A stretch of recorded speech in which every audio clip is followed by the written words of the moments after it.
if you want your mobile phone to remember your name every time you use the app.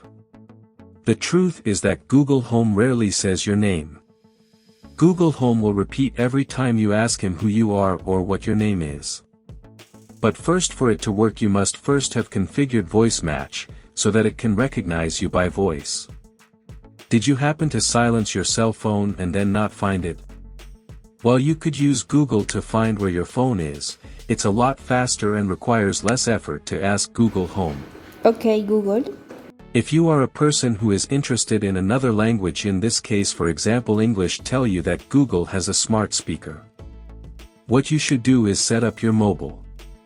To modify and add a second language, what you should do is go to the tab Google Home App Account and tap on Settings.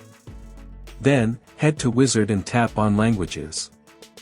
You can choose 2 languages from among those available, and Google Home will give you an answer that depends on the language you have used.